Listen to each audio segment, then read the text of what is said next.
This time on Engine Masters, it is a cold-hearted, bloodthirsty, bare-fisted, brand-to-brand intake manifold shootout.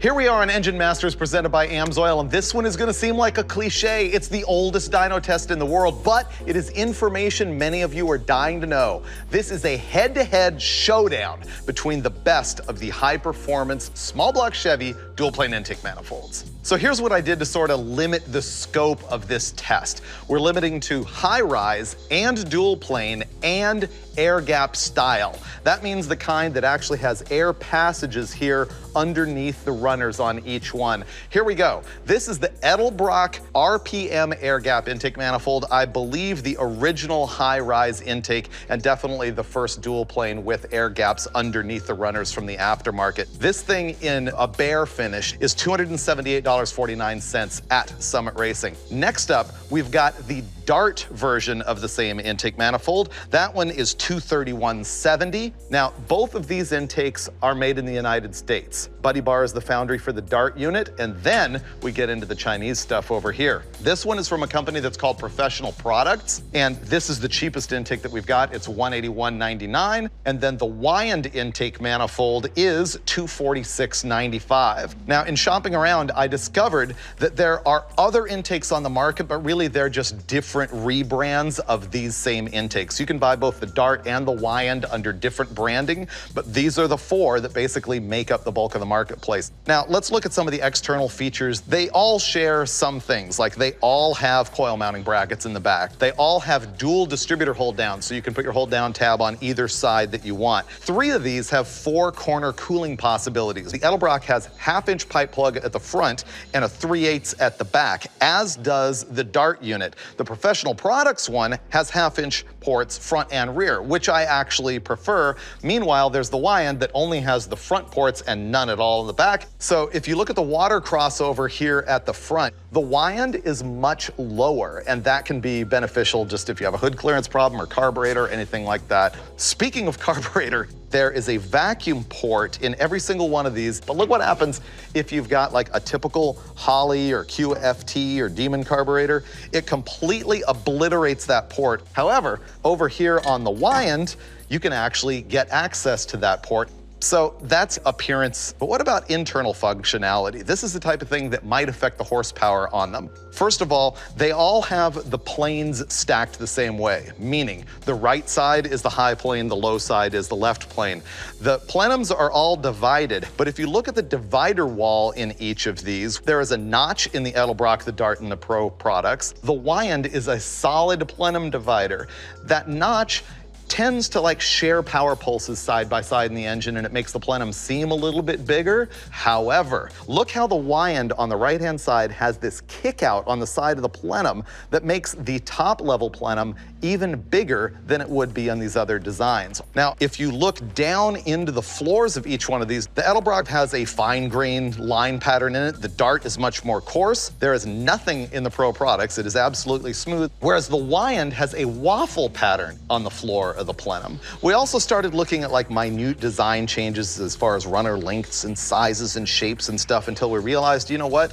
We have no idea what we're talking about until we actually bolt this thing on the dyno and find out what makes the most power, which is what we're about to do with this. This is our old standby, a 372 cubic inch small block Chevy with AFR heads. It's got a 242 at 50 hydraulic roller cam in it. This thing will run to 7,000 RPM. It'll make more than 500 horsepower, and we figured that it would tax the airflow demands for any of these intake manifolds. In every case, with every manifold, we were gonna run it with this 750 CFM double pumper Holley XP carburetor. But first, Dulcich is gonna roll this thing in there, AMSOIL it up, install an intake manifold, and then we can start making power. Here it is, my little buddy, the 372 Gladiator small block Chevy. Now this thing has survived hundreds of dyno pulls. I've been testing with this engine for at least 10 years, and part of it is right here. Pow! The AMSOIL 2050 Z-Rod. I like the 2050. It's a nice high viscosity oil, but better yet, it's got a lot of additives that are anti-corrosive, anti-rust, and lets this thing sit for months on end until we need it the very next time. So, just gonna top her up and we'll be ready to go. Drink up, baby.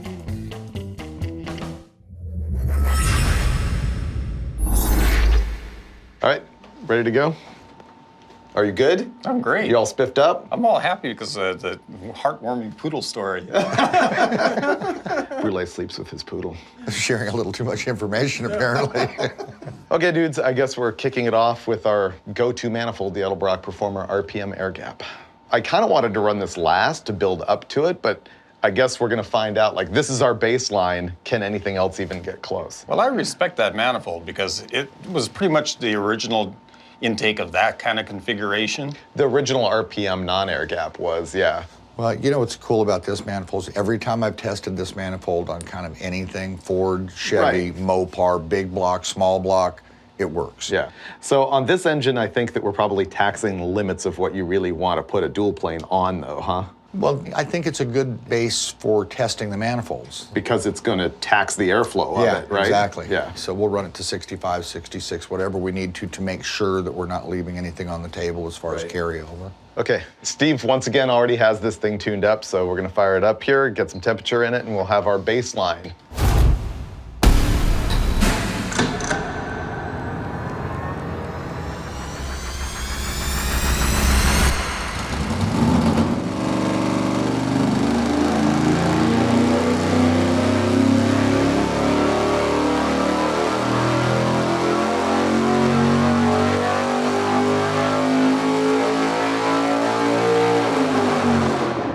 So there's our very first test, I think pretty much as expected. We made 478 pound-feet of torque at 4,500, 507 horsepower at 6,400. That's a nice curve.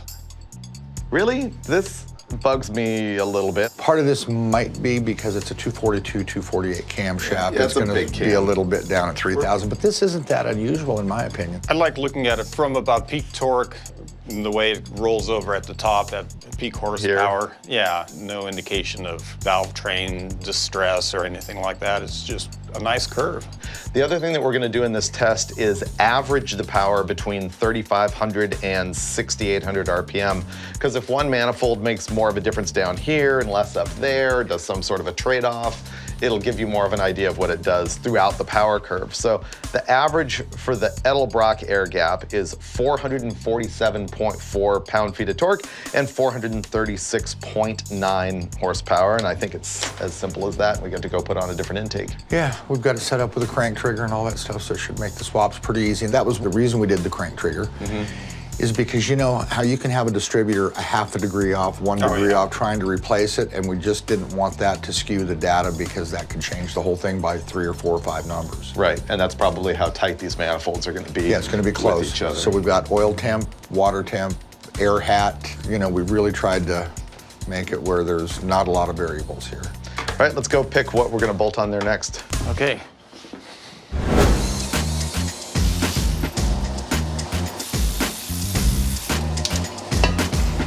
Next up is going to be our Dart intake manifold. It's very similar to the Edelbrock we just tested, so I'm expecting pretty similar performance. I really don't know. That's what we're going to find out here on the dyno.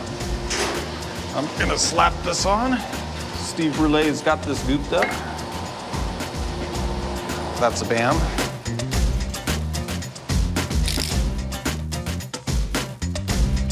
So this is a 9-inch Superflow air hat. Basically what it is a honeycomb screen to direct the air over a propeller. And then it basically has a little, I'm not gonna call it a sensor necessarily, but a little generator. And it creates voltage, and then that voltage is calibrated into CFM. It's just great so- being able to see the actual air the engine's taking in. And Yeah, this we're able thing, to watch airflow. We can check it in cubic feet per minute. It's just more pieces to the puzzle that lets us look at more stuff and figure more things out. One of the things you might notice about our particular setup on this engine is right here, the crank trigger, and the timing is taken care of here. This wheel has 4 flying magnets embedded in the wheel, and there's a magnetic pickup unit here that sends a signal to the ignition to trigger it. And since that's all self-contained here at the front of the engine, we're not going to disturb the timing whatsoever throughout our intake manifold changes. Wow. I evaded that manual labor entirely. Oh man, I hope you got everything else ready. No, I was out there looking at other manifolds. I think this one's gonna be pretty good. Hey, that was swapped over in record time. Ready? Yeah. All right, next up is gonna be that Dart SHP dual plane. I couldn't stare at it and decide if it was gonna be better or worse, so. Manifolds are magic. You never know till you never run know. them. Except for Dulcet, she can tell. No, on this one I was stymied. No? You were stumped? Yeah, Okay. completely stymied. There were dead ringers, really, visually. Yeah.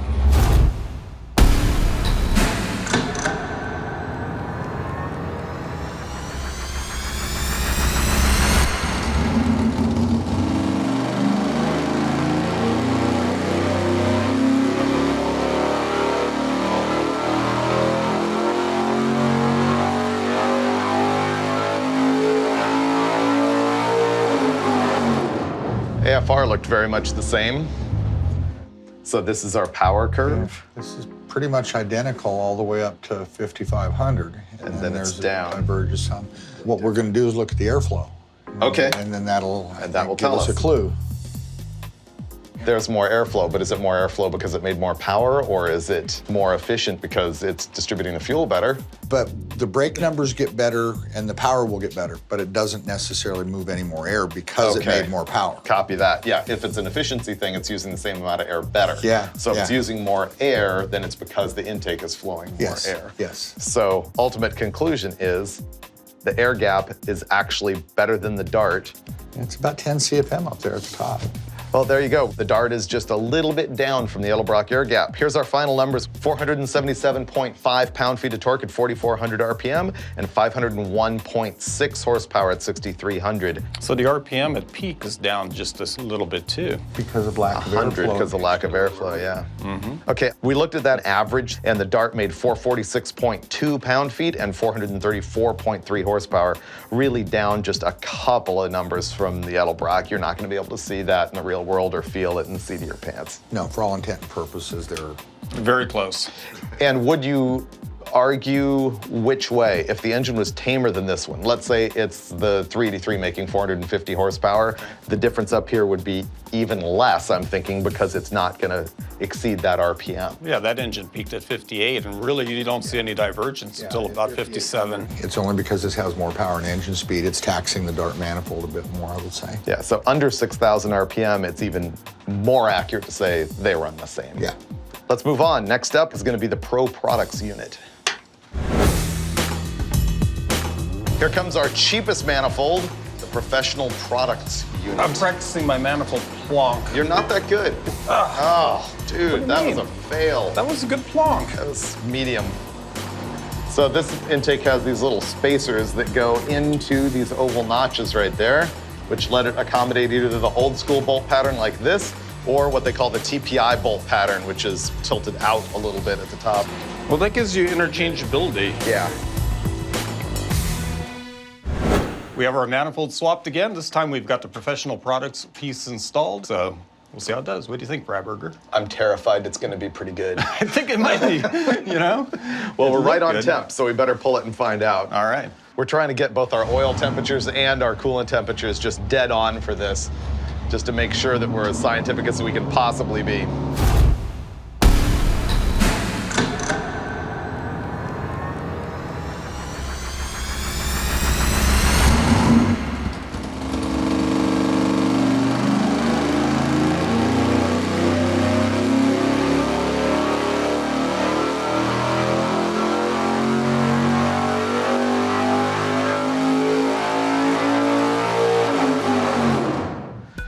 Okay, I'm kind of relieved that I think it's down a little bit. I was really concerned that the cheapest Chinese manifold was also gonna make the most power, but I don't think so. Oh yeah, so it made 495 horsepower down from our best of the Edelbrock air gap, which made 507. And the torque was 472 versus 478 on the Edelbrock. So the cheapest manifold has made significantly less power all throughout the curve. As a matter of fact, look where it diverges. Yeah, way it down starts way here, back like here. 3,900 RPM. It's worse all the way up. And I can't explain why, because the manifold looks fine, but you just never know. Let's look at the airflow. Okay. That'll be kind of fun.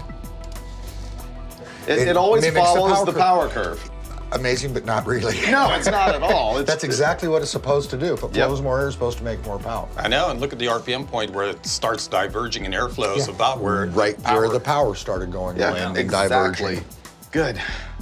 I didn't want to get the phone call from Edelbrock going, your Chinese knockoff manifold made more power. That's not possible. Yeah, it's always hard to justify something that's cheaper. But it's $100 cheaper. Ultimately, you have to let the chips fall where they may. Yeah, absolutely. And that's what happened. But it's nice to know that the extra money went into some extra development, making sure that the manifold worked well. Yeah, but it's not to say it's a terrible manifold. It's okay. And again, if it's on a 450 horsepower motor or 425 horsepower motor, it's less of a difference. Yeah, it's, for the budget guy, it's still a great choice. So in the end, let's go over the data. The average power is 442.1 pound-feet and 430.1 horsepower. So I think that's the most significant change that we've seen so far. Yeah. And this, we're looking at airflow here, but the difference in power is gonna show up at the drag strip on this deal. Yeah. Last player, Wyand. All Ready? right. Yeah. I'm here to critique your plonk. Oh. That sounds really personal. Boom. Oh. Actually, that was pretty good. I know. Well, look at you got a little splooge coming out there. You got to give him a little room. It was one-handed. It was a one-hander. Oh, yeah. Degree of difficulty. Relay knows. I saw it. I know. Yeah. I feel like I'm being schooled here. This is going to be the first intake we've tested today that does not have the divided plenum. The others have a notch in them. This one doesn't. That tends to create more signal, so the jets might pull more fuel. This could create a jetting change. This is also the only one with this kick out right here. See that they've made this side of it bigger with that. Plus it's got this notch here that's for like linkage or something. Well, that's because the plenum on this side is way deeper than this side. Oh, that's right. That makes sense. So that helps even out the plenum volume. Or yeah. It's not going to be 100%, but it makes it better. It compensates somewhat. If you look at the bottom floor of the plenum here, you've got a crisscross waffle pattern, and what that does is it helps reintroduce any puddled fuel because the air flows through the waffles, picking up all the fuel particles. At least that's the theory. Okay, we're up with the Wyand Speed Warrior. Got nothing. I've given up on pretending that I can look at an intake manifold and know what it's going to do. I guess we're supposed to run it and find out where we're at.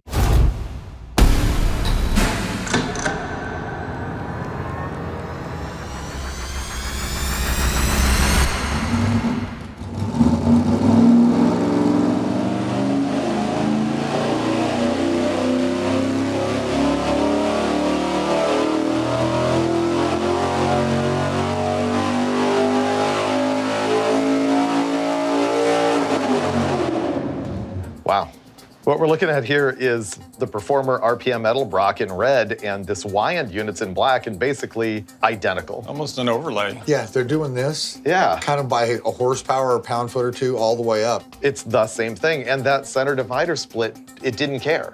Air fuel's, arguably more stable with this intake than with the Edelbrock. Yeah, and it is a little nicer, flatter curve. And we both remember milling the center out of one to try and take care of some distribution stuff, and it seemed to help in that. This manifold doesn't seem to have that issue pulling it down low either. Yeah, which maybe it's because this has a bigger cam in it. It likes the extra signal. Could that be it? Nah, I really don't know. It's got that kick out in the on the side of the plenum, yeah, that I was pointing out. Yeah, there's some of that. Maybe it likes it. That's a shocking result to me. I didn't think it was going to be this good. No, and let's take a look at the airflow.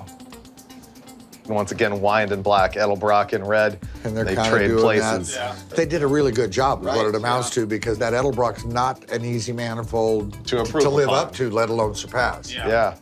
And the Wyand is actually cheaper. Okay. But it's also the difference between China and the American-made Edelbrock. Well, you have to search your soul for that one, not your wallet. Let's look at the actual horsepower peaks and averages. Our winner in torque is the Edelbrock air gap at 447.4, but this made 447.1. We're talking about points here. It's That's the same. Just nothing. Exactly. And in horsepower, the Edelbrock 436.9 and the Wyand 435.6. They're the same. The curve looks the same. The averages are the same. Everything about them looks the same. And notice our two best manifolds brought the peak power RPM and peak torque RPM up compared to the lagger manifold. Because of more airflow. Yeah, you're right. So they're really all pretty good, but I would declare a tie between the air gap and the Wyand. Absolutely. I can't even just say the Edelbrock won because it made 0.3 more horsepower. I think going into this, we knew that we were going to be maybe looking at 2Zs, 3Zs, 4Zs potentially, and so that's why we put extra instrumentation on it, because it wasn't going to be just, oh, this is way better, this is way worse. We knew it was going to be pretty close with any of them. You know, it's interesting, I'm going back and looking at the Dart too, and while the peak horsepower number of 501.6 is down on the Dart, if you look at the average on that one, it's also really close. Yeah, it's within a horsepower and a pound-foot. Pretty cool. I'm actually happy now. It's fun learning. Once again, I was worried that the cheapest Chinese manifold was just going to kill everything, and it didn't. It ended up on the bottom of the heap, but the heap's only this tall. Yeah. The bottom of the mountain. Yeah, exactly. Okay, Dolchek, let's go wrap this up. All right. You can pick up my pen. Okay, Dolchek, I actually got nothing. I'm counting on you. Wrap this thing up. Me? Yeah. This is your job. Usually you kick it off, and I just kind of come in as the sidekick. Oh, I'm laying back. Well, I'll tell you what. We have a 2-plane manifold, a 750 Holley carb, and we have over 500 horsepower, or close to it. Tell me if you could have done that 25 years ago. No, AFR cylinder heads, that's why. So really, all of these things, they all work pretty darn well. Some a little better, some a little worse, some a little more expensive, some a little cheaper, but they're all in the ballpark, man. Here's an interesting thing. I realized that our results fell directly in line with price. Yeah, they did. The gap in price was way bigger than the gap in power. I'll agree. Edelbrock was the most expensive, and it was #1 by a margin. And then came the Wyand. The Wyand was a real sleeper in my book. And then came the Dart, and then came the Pro products. Actually, they're all pretty good. And perhaps if you had a little bit lower powered combination, that difference will narrow too. Right. So. Yeah, so basically somebody can buy any one of these intakes that you want. And they're all good. Yeah, so we got nothing left to do except for... Puppy! Come here, puppies! Come on, Lucy. Here she comes. Oh. Look at that dog. What better way to finish Engine Masters than with the dog? When Right? you've got nothing else, you go to the dog. That's it. See you next time here on Engine Masters. Pet that puppy. I like that puppy. No, that's always a challenge. Until this blows up. Don't jinx it, Do not frickin' say that. What is wrong with you? You crazy?